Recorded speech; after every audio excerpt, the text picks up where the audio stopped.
அக்கா, வீட்டுக்கு பணம் கேட்டு வந்திருந்தீங்களாமா?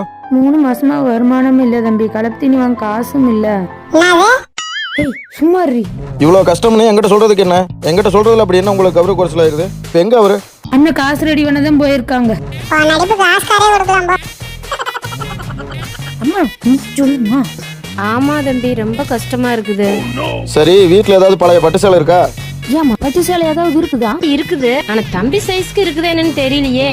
கேக்குறேன்ல, எடுத்துக்கோமா. இந்த போற நம்ம திண்டுக்கல் பழனி பைபாஸ்ல ஹூண்டாய் ஷோரூமுக்கு பக்கத்துல தான் இருக்கு நம்ம ஸ்ரீ காஞ்சிபுரம் பட்டு சென்டர். இங்க நம்ம கொண்டு வர பழைய கிழிஞ்ச பட்டு புடவைகளை வாங்கி உரசி பார்த்து வெள்ளி ஜரிகையா இருந்தா நல்ல அமௌண்ட் இருக்கும், செம்பு ஜரிகையா இருந்தா கம்மி பிரைஸுக்கு தான் போகணும்னு சொன்னாரு. பட்டு சேலை மட்டும் இல்லாம பட்டு வேஷ்டி, பட்டு பாவாடை எந்த நிலையில கிழிஞ்சிருந்தாலுமே நாங்க வாங்கிக்குவோங்கண்ணா. மொத்தம் 4 சேரி 52,500 ரூபாய்க்கு போயிருக்குங்கண்ணா. 3 மாசத்துக்கு தேவையானதெல்லாம் முதல்ல வாங்கி போட்டேன். யார் சொன்னா நான் கஷ்டத்துல இருக்கேன்னு? அம்மாவும் அக்காவும் தான் தீவனம் வாங்க கூட காசு இல்லைன்னு எங்கிட்ட 50,000 வாங்கிட்டு போனாங்க. இப்ப எங்க அவங்க? டேய் தம்பி ரொம்ப நன்றி, கிளம்பிட்டோம்.